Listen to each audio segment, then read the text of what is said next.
আসসালামু আলাইকুম বন্ধুগণ, আজকে আরেকটি ভিডিওতে আপনাদেরকে স্বাগতম। শুরুতে পবিত্র কালাম থেকে একটি আয়াত আমি আপনাদের সামনে পেশ করছি। আউযু বিল্লাহি মিনাশ শাইতানির রাজিম। বিসমিল্লাহির রহমানির রহিম। ইন্না ফাতাহনা লাকা ফাতহাম মুবিন। হে নবী, আমি তোমাকে সুস্পষ্ট বিজয় দান করেছি। এটি পবিত্র কোরআনের সূরা ফাতার একটি আয়াত। আল্লাহ তাআলা এখানে বলছেন যে, হে নবী, আমি আপনাকে বিজয় দান করেছি। হুদায়বিয়ার সন্ধির পরে বিজয়ের এই সুসংবাদ শোনানো হলে লোকজন বিস্মিত হলো এইভাবে যে এই সন্ধিকে কিভাবে বিজয় বলা যায়। ইমানের ভিত্তিতে আল্লাহর নির্দেশে মেনে নেওয়া সেটা ভিন্ন কথা, কিন্তু তাকে বিজয় বলাটা কারোরই বোধগম্য হচ্ছিল না।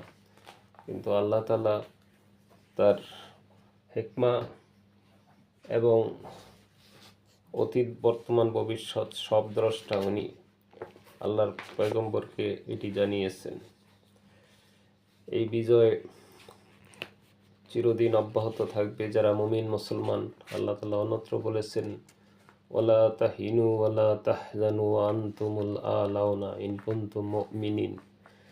কোনো ভয় করো না, কোনো চিন্তা করো না, তোমরাই বিজয় হবে যদি তোমরা মুমিন হতে পারো। এ ব্যাপারে আমাদের বর্তমান বিশ্ব পরিস্থিতির আলোকে আরেকটি হাদিস আমরা যদি পেশ করি, আমরা যে ভূখণ্ডে বাস করি সেখানে আমাদের প্রতিবেশী একটি বিরাট পরাশক্তি। সে দেশ সম্পর্কে আল্লাহ রাসূল কি বলেছেন? তিনি বলেছেন, আন আবি হুরায়রা রাদিয়াল্লাহু তাআলা আনহু ক্বালা ক্বালা রাসূলুল্লাহ সাল্লাল্লাহু আলাইহি ওয়াসাল্লাম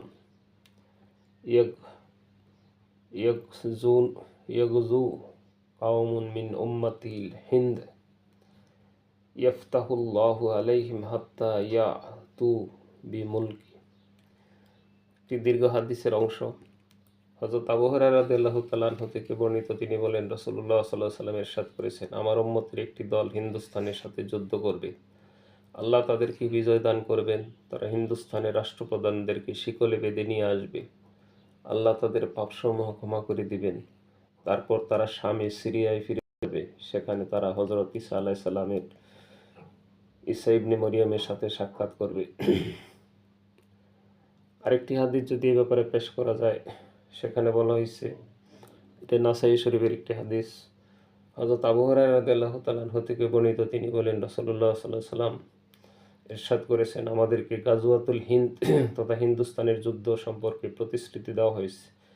আমি যদি সেই যুদ্ধে পেয়ে যাই তবে আমার জান মাল সব কিছু তাতে ব্যয় করব। আমি যদি তাতে শাহাদত বরণ করি তবে আমি হব সর্বোত্তম শহীদ। আর যদি গাজী হয়ে ফিরে আসি তাহলে আমি হব জাহান্নাম থেকে মুক্তিপ্রাপ্ত আবু হুরায়রা। সুবহানাল্লাহ। সুতরাং প্রিয় ভাইয়েরা, আমরা আজকে বিশ্ব পরিস্থিতি যেদিকে মোড় নিচ্ছে, ভারতের সাথে যুদ্ধ হবে এতে কোনো সন্দেহ নেই। সেই যুদ্ধে মুসলমানরাই বিজয়ী হবে। আল্লাহ পাক আমাদেরকে সার্বিক পরিস্থিতি বিবেচনা করে আমরা যেন সামনে অগ্রসর হতে পারি, আল্লাহ আমাদেরকে তৌফিক দান করুন। আসসালামু আলাইকুম।